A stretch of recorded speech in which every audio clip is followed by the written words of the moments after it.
What's going on, y'all? Welcome back to Ideal Offseason. This is a series where I get to put the GM cap on for a little bit and help an NBA team navigate through the offseason. We try to make this as realistic as possible, like we're not just throwing LeBron James on some random team and saying like, oh, look, they're better now. We're actually trying to take a look at the team, their current situation, and navigate through and find some realistic ways that this team can better position itself going forward. And that doesn't just mean that we're trying to make every team win a championship. We could be looking at the San Antonio Spurs, and we know that they're not going to win a championship next year, so it's just how do we better position them going forward. But if it's a team like Philly or something, they're clearly trying to win a championship, so we're going to help them do that. But hey, make sure you guys like, subscribe, and comment. I've responded to every single comment on my YouTube channel up to this point, even the ones that are literally just like, hey, go jump off a bridge or something like that. I'm like, well, that's fair enough if that's your take, I guess. But no, I love the conversations with you guys. So yeah, let's keep them going. Alrighty, also welcome back to the Ideal Offseason spreadsheet. For those of you that have been watching this series and everything, you know where I'm going with this. This is a little spreadsheet that I threw together to kind of help bring this series to life in a way, right? It's a cool little thing that I built to kind of help visualize everything here. If you guys want access to the spreadsheet, I've given it out to over 100 people so far. All you have to do is leave me a comment saying that you would like the spreadsheet. That helps the algorithm.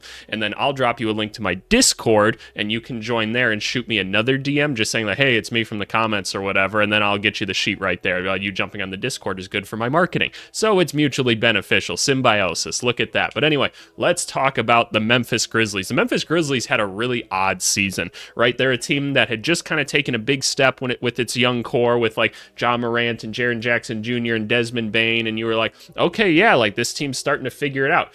Ja Morant gets in some off-the-court troubles, right? Every single person on this team finds a way to get injured, and now all of a sudden they're playing, what did they have, like 30, 40 different guys on the roster at some point? I don't know exactly what the number is. You guys tell me in the comments what it was, but it was crazy, right? Absolutely nuts. And so because of that, the Grizzlies were put in this unique opportunity where not only did they get a lottery pick out of it for a team that has a lot of talent already, but they also got to experiment with some other really young players that wouldn't have also gotten some time, and they were able to make a couple discoveries, mostly in Vince Williams Jr. and Gigi Jackson. I did a video on them at the time when they kind of were starting to pop off. Gigi Jackson, when I was a part of the draft process last year, I told everyone, I'm like, this guy's top 10 talent. You got to take him, and he turned out to be really, really good. So he's a guy that I happened to hit on in that point. I won't tell you guys what team I was helping with for that. It's different than the team I'm working for this offseason, but I like to feel pretty proud about that one. But anyway, that's enough info on all that. Let's start diving into the nitty-gritty of things. So here's the current cap situation. So they're not into the second cap yet, or the second apron, excuse me. And for those of you that don't know, I've got all of the rules here that I've implemented because, look, it's hard to remember all these things, right? Even with me working with the teams nowadays, like all of these professional guys even have all the rules out in front of them all the time because it's new to everybody, right? We're all still learning these things. We're trying to keep them in mind. The biggest difference with the first and second tax apron is that in the second tax apron, you can't like combine two players' contracts to go get one in a trade anymore. So it really locks your roster down when you do that. And the biggest thing is you have to like basically match salaries exactly or take back less money when you're in the second tax apron. So we're trying to avoid the second tax apron if possible.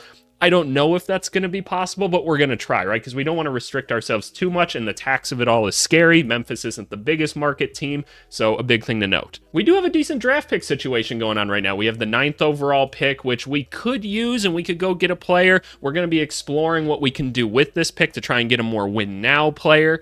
So that'll be kind of interesting. We do have 2 second-round picks that we can play with as well. Could be a good way to find a cheap guy to fill out kind of the back end of the roster. It's a strategy that we use pretty often, and you see a lot of championship teams do that. Pretty common practice. We've got like most of our picks and everything going forward. Actually, it looks like all of them, so that's cool. And we even have, yeah, there's a bunch of different ways that this pick could go. So it is what it is. But yeah, we've got some decent draft assets to work with. So let's start diving into the players then. Obviously, we got Ja Morant. He should be back next year. None of his injuries or anything that he's had or anything all that serious that concern his ability to play basketball going forward. We hope that he's going to be on the straight and narrow and everything. Feel great about Ja Morant. Awesome player. Desmond Bane, I have him playing at the 3 right now just with this current lineup. I love Desmond Bane's game a lot.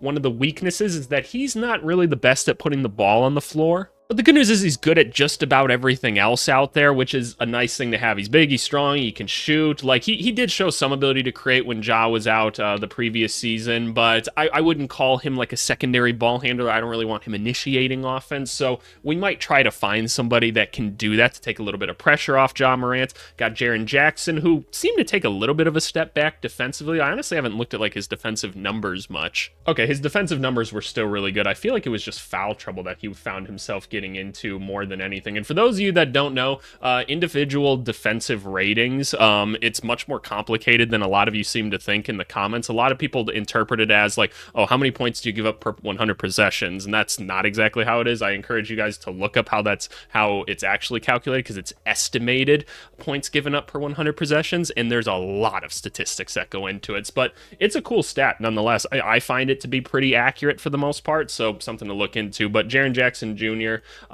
nice basketball player. I don't necessarily want him playing the 5. I think we got to go find us a center. I'd prefer him playing at the 4, but we like his game. We got Marcus Smart, a guy that they brought in via trade last year. I think made a ton of sense, brings a lot of grit and grind to this team, a real winner, so I like Marcus Smart a lot. Then we get into guys like Luke Kennard. Luke Kennard is really good at what he does, and that's shoot the basketball, right? Makes quite a bit of money. Looks like he could be a good trade chip, though, because teams don't have to keep him either. He's got a team option, meaning if a team's looking for cap relief or something like that, we can come in and help them in that way. I just don't think it's worth us right now for the current cap situation we're in to pay that much money to just a three-point shooter. And I think most Grizzlies fans would agree that we're kind of trying to use him to try and go get us a better player. So that's probably what we're going to look at for him. It's kind of same with Brandon Clark. Brandon Clark's an interesting young player. Young and bouncy and showed like some life from 3 for a little bit. I wouldn't call it anything consistent by any means, but we like Brandon Clark's effort and everything.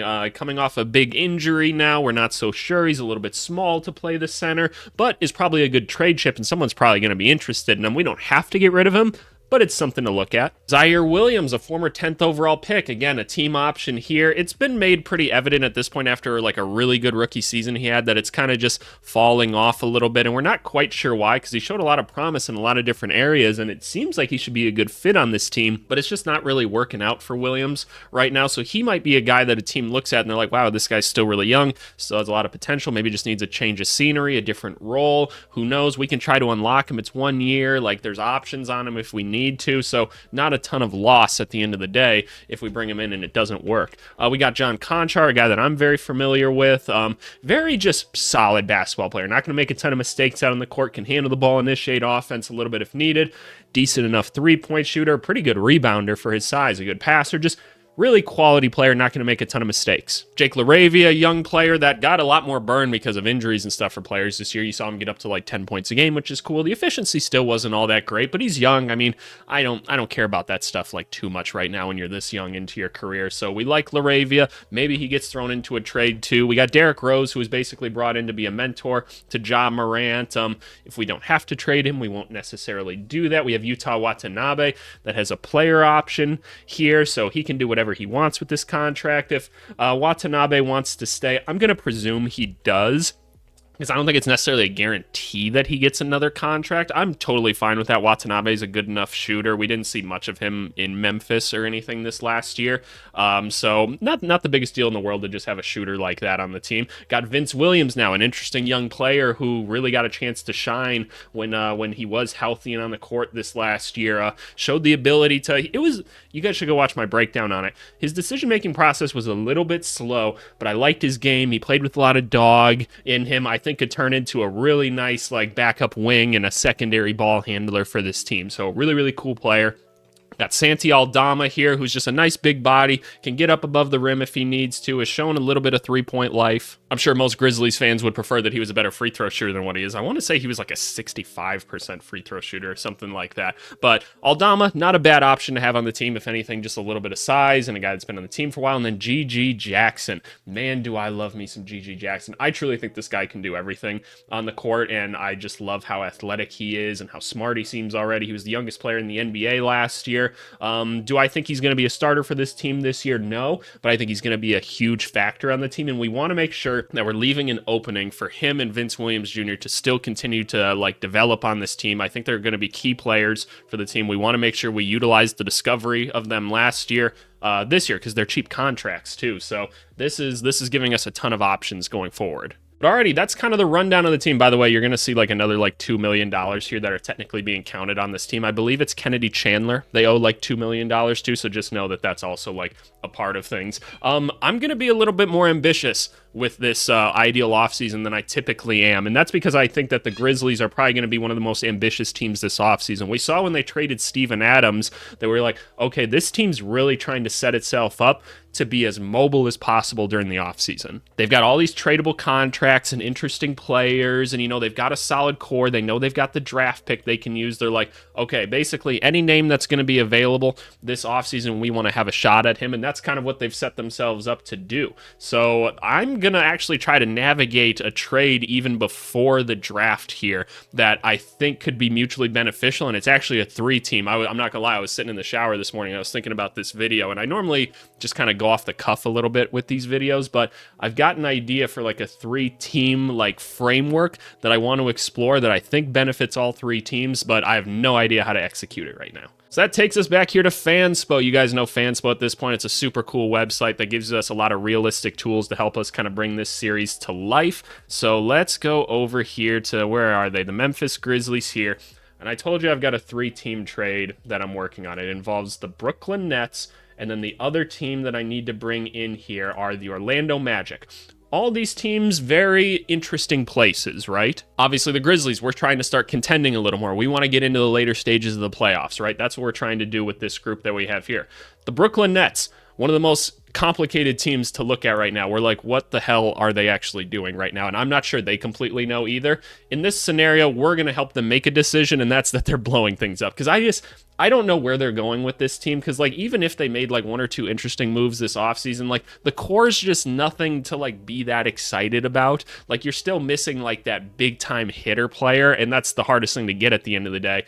And so I just don't think it's worth having this expensive of a team that doesn't actually make the playoffs. So I think that we're going to help the Nets kind of start their rebuild, because they don't have any of their own draft picks either, so they got to start to accumulate assets in other ways. And then you got the Orlando Magic, who tasted some playoff success a little bit earlier than they would have anticipated, right? And I know I did my Orlando Magic offseason video. You Orlando Magic fans, I know you haven't had a lot of success lately.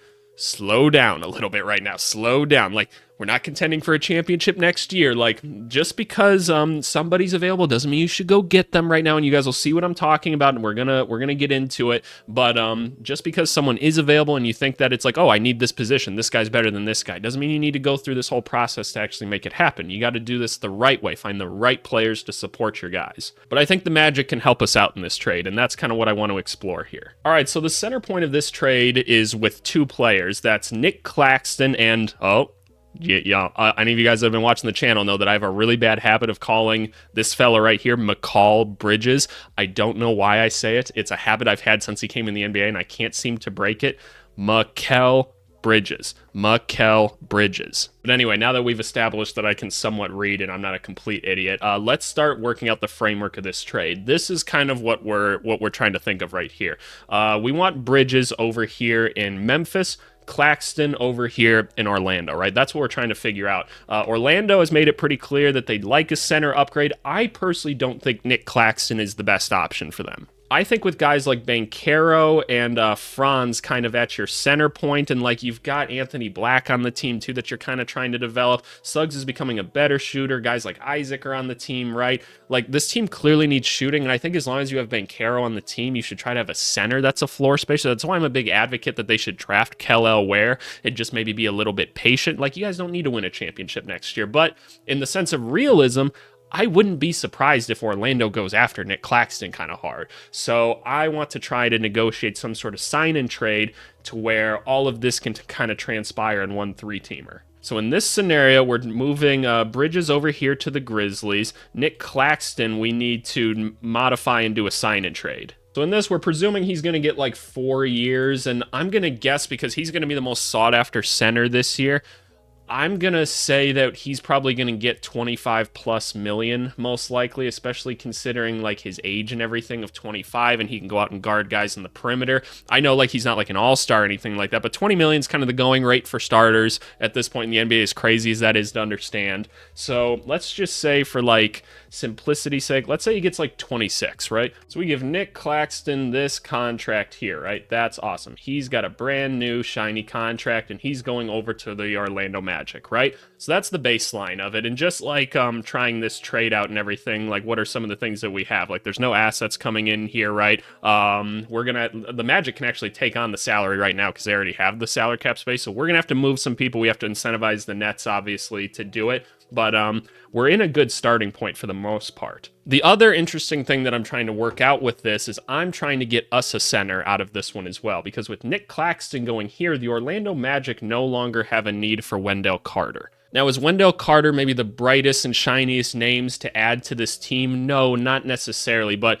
we're most likely going to be increasing our salary by bringing in Bridges, and we kind of have to ball on a budget a little bit. I looked at guys like Clint Capella, right? You think about other guys around the NBA, I can't even think of like who it would exactly be right now. Like you could maybe convince me it's an Andre Drummond or something for a little bit cheaper, but I like Wendell because he is a good defensive player. He's got really good instincts. You get a high motor out of him, a good box out guy, decent shot blocker, and can step out and hit a three if absolutely necessary. And he played well with like forwards that had the ball a lot last year, which would be good for us, right? If we want to get the ball to a Jaren Jackson or a Bridges at points. So I'd like to explore how we can then also bring him back to the Grizzlies as well. So really right now in this trade, right, what's kind of happening? The Orlando Magic have taken on a better center and lost a worse center. I don't want to call Wendell Carter bad, but you guys know what I'm saying here. So they're already probably happy with this trade, right? There's going to be more parts to it, but you know what I'm saying. The Nets are like, okay, we need for this like young talent we're giving up and everything, we need to be compensated pretty heavily,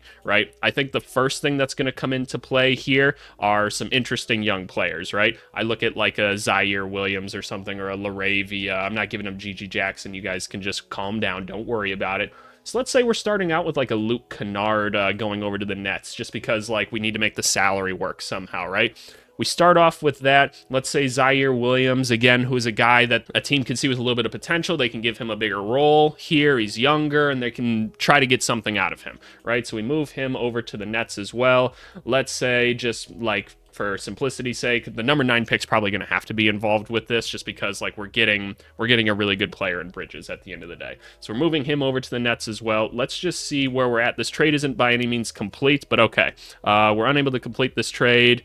We need to cut just a little bit more money, actually. So we're actually really close already. Okay, so let's just get us to a point where this makes some sense, right? Do we want to give up a LaRavia? I think that's probably the way to go, looking at the rest of this. So let's just say we're also moving LaRavia over to the Nets. So they get another young player they can kind of develop. Let's try this out now. Okay, so we have a success. Now, obviously, all these guys, they accept the team options with them. They can do whatever they want with Kennard. That's mostly the money. They get the 9th overall pick. We're not done with this trade. A little bit more has to happen, but actually I think it's going to come for the Orlando Magic, because they're giving up or they're getting a better player in this as well. So we're going to ask them to contribute a little bit to this as well. So what are the Brooklyn Nets going to want to do going forward is they're going to want to try to build through the draft, right? They're going to try to find some younger players and go from there. The 2025 class is a very valuable class, right? And they don't have their own pick in it, which kind of sucks. They do have a Phoenix pick, but you know what? Orlando has a spare pick that they can give up. It's not a great pick because it's the Denver Nuggets one, but it is another one. So you combine that with like the Phoenix pick or something, and maybe you can move up to like a middle level player in that case. So we're going to be moving this one over to the Nets as well. So Orlando gives up something in this. So now they've given up basically a first round pick and Wendell Carter. That's probably not going to be a great first round pick to basically get their upgraded center for the future, right? That's their hope with this. A 25-year-old, again, who can play great defense, be a shot blocker for them, and just be a little bit better than Wendell Carter. I don't think it's actually as good of a fit, but I think it's realistic as to what they might do. So let's review this trade, right? They're giving up Bridges. They get a first round pick this year, this one here. Probably not enough still. They're getting 2 young players that haven't quite done a ton yet. So I'm thinking that we're probably going to have to give up like one more pick in this one to make it make some sense. So what else do we really have to give up to them here? And also, what picks are they working with? They don't have any picks in this year's class, so that's why the 9th pick is so valuable. to them right now. I think what we do is we throw in our 2026 first round pick. We're going to make it top 5 protected just in case something crazy happens. But we're presumably going to be a pretty good basketball team at this point. We're not going to be looking to take on a bunch of other young players. We'd rather have Bridges and Wendell going forward, right? Because they're relatively young guys. Like, at least they're in their prime, right? So I think looking at this trade now and all that we've got here, they get the 9th pick, right? They get some young players to develop. They gave up 2 of their probably most valuable players on the team, right? The Magic get the center that they want. We get 2 basketball players that are going to help us win right now. And yeah, the Nets can kind of start their rebuild right. I think this is a pretty cool trade, and I think that this works for just about everybody. All right, so what did we give up here? We gave up the 9th pick here, and then we also gave up our was our 2027 pick? No, it was our 2026 pick. Yep, that makes some sense. We gave up our 2026 first round pick. Beautiful. We're going to be accepting all of these player options, so these are all good. Luke Kennard is out of here. Zaire Williams is out of here. LaRavia is out of here. And did we lose anybody else? Nope, that's who we lost. And who did we bring in? We brought in, listen for it, Mikal Bridges, and watch me still like mess it up somehow because I'm just not the brightest person. And then also Wendell Carter. So we'll take Zaire off here. We'll take LaRavia out of here. There goes Kennard. Now Vince Williams has a clear spot to play here. That's awesome. We can move these guys up here. I'm honestly fine with Conchar playing minutes if we absolutely need him to. And then where can we put all of these guys, right? I think we move Derrick Rose down and we move Marcus Smart to like the backup point guard. You can kind of call it whatever you want at the end of the day, but we're going to move Bane here. We're going to bring Bridges here because I think that makes a lot of sense, right? And then we need to move Jaren Jackson Jr. over here to play the 4. We'll move Aldama down a little bit for Gigi Jackson, and then this becomes Wendell Carter. And now I think, yeah, no, my spreadsheet tells me here that I've used everybody correctly. There we go. We are in the second apron now, so that kind of sucks. Is it worth trading a Brandon Clark or something like that to try to relieve some cap space? What happens if we remove Brandon Clark? We get ourselves back within the first apron. Interesting. Is it worth moving Brandon Clark to try to get ourselves the flexibility to go out there and make moves if necessary? Because here's another thing about the second apron. Actually, it starts in the first apron, so I didn't even realize that. I was going to mention signing a player who was waived during the current season if his pre-waiver salary exceeded the non-taxpayer mid-level. So basically, like guys that enter the buyout market, right, is what it's saying. Like, we can't play in the buyout market if that happens, and that kind of sucks.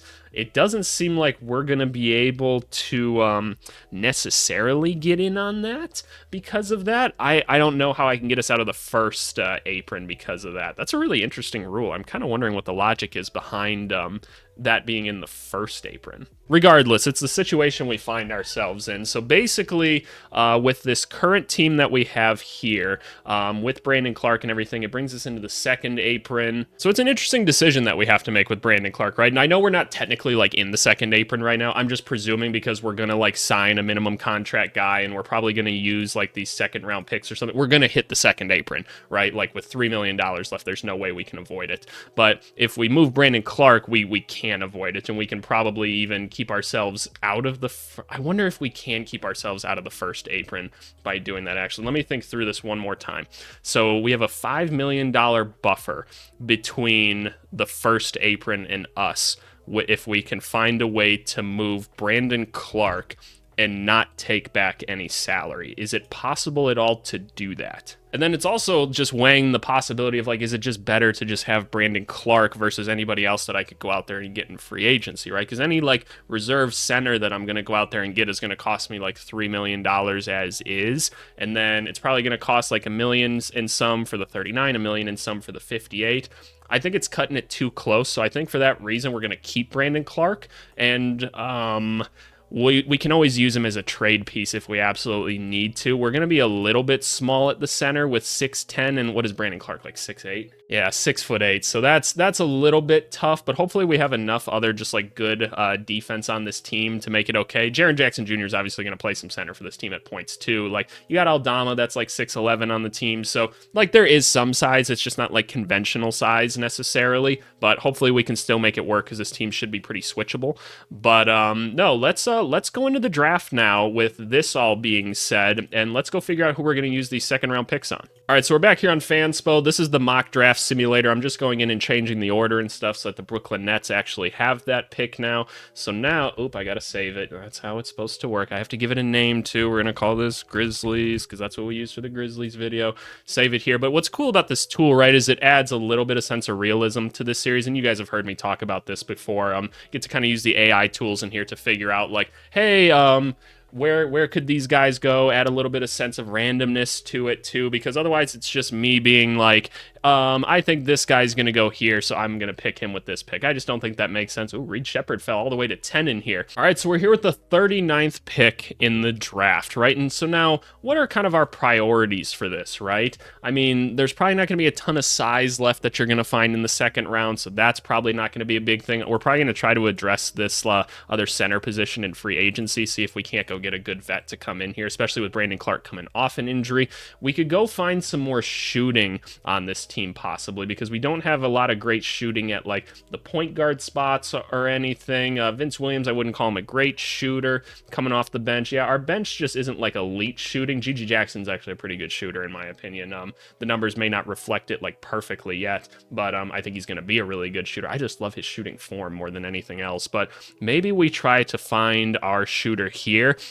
Oh man, you guys, it's always Daddy Yet, right? It's always Daddy Yet. Let's talk about the kid. So actually, in my workings with the NBA team that I'm working with right now, we're hearing a lot of rumblings that Daddy Yet is starting to move his way up a lot of people's draft boards the more they're seeing him. I watched his film a little bit ago, and I was pretty impressed with him. I think he's raw, and I think he's going to take a little bit of time to develop. A lot of French guys like that right now. But what I like about him is he's got a pretty good handle on him already, a really good shooter, can create a little bit, pass a little bit. He's got good defensive instincts. I just think it's going to take a little bit of time for him to grow up. He's pretty young and just might not be like NBA body ready or anything yet, but give him time. I think he could be a really good role player.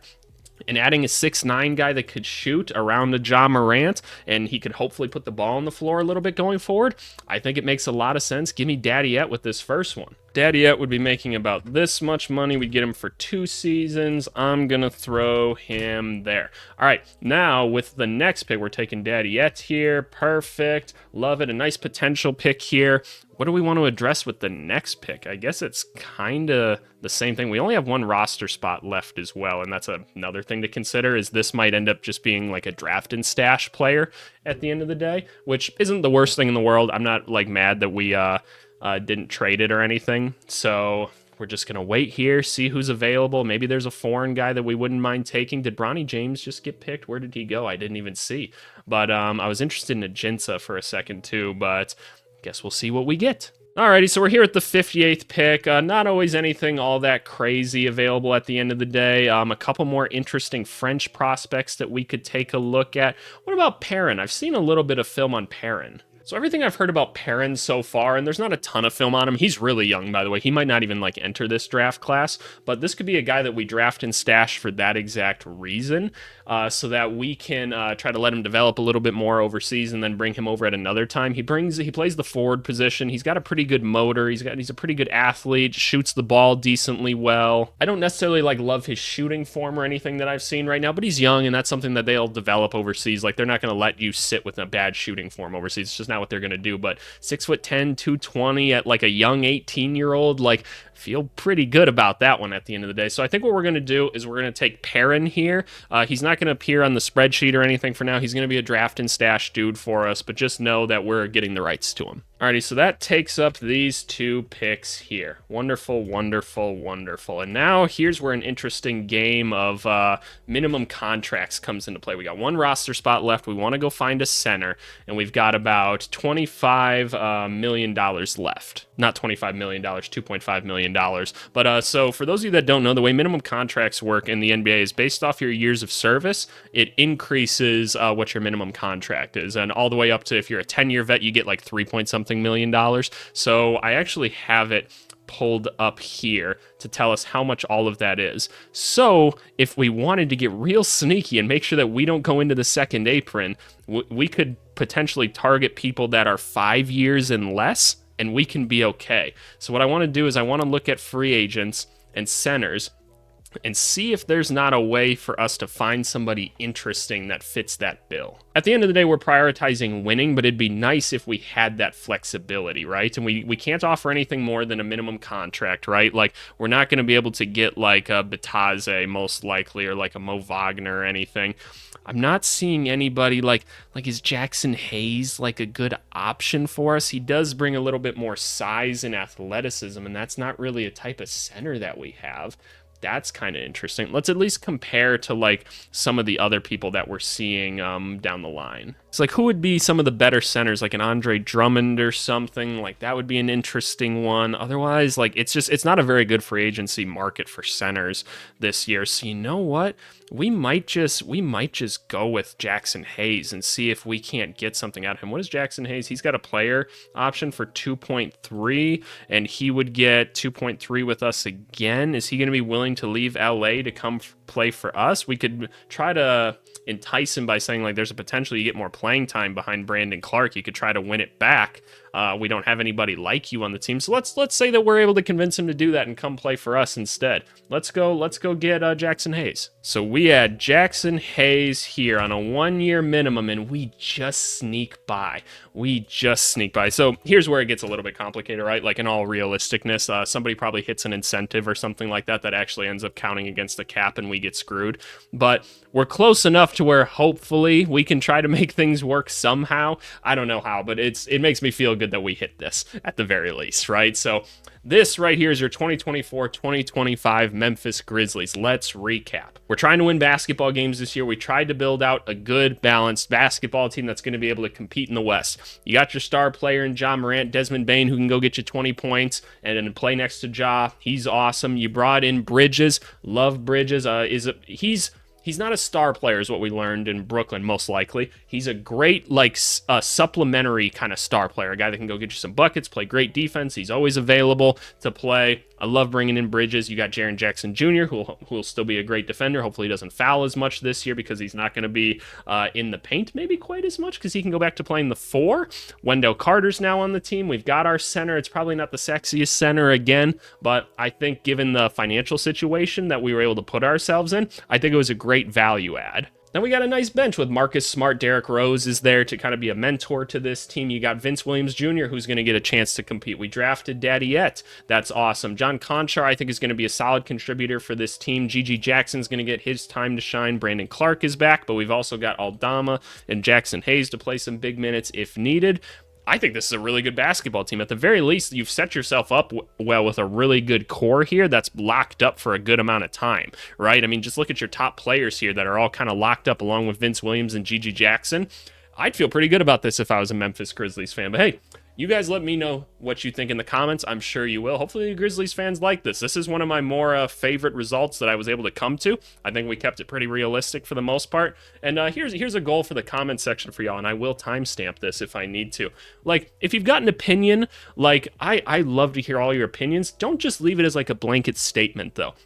I was a debate club kid, so like I'm gonna be anal about this stuff, but like if you're just gonna leave a statement, leave an explanation as to why as well, because that doesn't like constitute an explanation, and it's weird to me that you guys just want to yell stuff into the ether and then like walk away and not have a conversation. So try that at least. I'm still gonna respond to you if you don't, but give it a shot at the very least. Challenge your brains a little bit. But anyway, thanks so much for watching, y'all. We'll talk to y'all later. Bye.